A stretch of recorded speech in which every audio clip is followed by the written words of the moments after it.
Hello, আমি রিয়াঙ্কা। আমি law of attraction সম্পর্কে অনেক দিন ধরেই জানি। তা বিভিন্ন ভিডিও দেখতে দেখতে দিদির ভিডিও একদিন আমার সামনে আসলো, ইউটিউবে আসলো। সেক্ষেত্রে আমি দিদির কথাগুলো শুনতাম, দিদির সব ভিডিও আমি দেখেছি। দেখার পর আমার মনে হলো দিদির ভিডিওগুলো তো নিজের কথাগুলো বলছে, কিন্তু আমার কিছু সমস্যা রয়েছে যে কথাগুলো আমি শেয়ার করতে পারছি না। ঠিক আছে, সেক্ষেত্রে আমি ভাবতাম দিদির সাথে যদি একটু কথা বলা যেত। তারপর একটা দিন দেখলাম হঠাৎ করে একটা ভিডিও আসলো, দিদি ওয়ার্কশপ করাচ্ছে। ওয়ার্কশপ করানোর সময় দিদি তখন বলছিল, প্রথম ভিডিওটা দেখলাম ইনস্টাগ্রামে।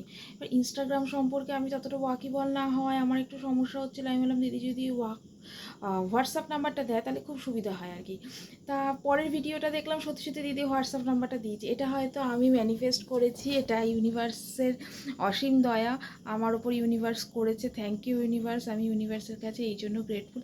এমনকি অনেক কিছুই আমি পেয়েছি ল অফ অ্যাট্রাকশনের মাধ্যমে, যেটার জন্য আমি ইউনিভার্সের কাছে সত্যিই গ্রেটফুল।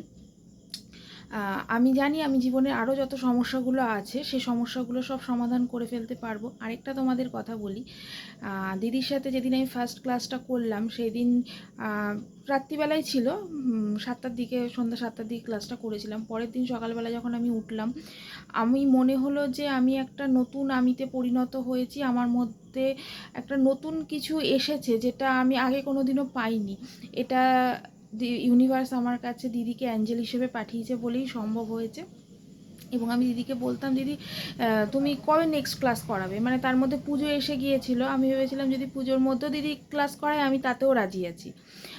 আমি জানি না, তারপর আমি বারবার দিদিকে হোয়াটসঅ্যাপে মেসেজ করেছি, দিদি কবে তুমি নেক্সট ক্লাস করাবে।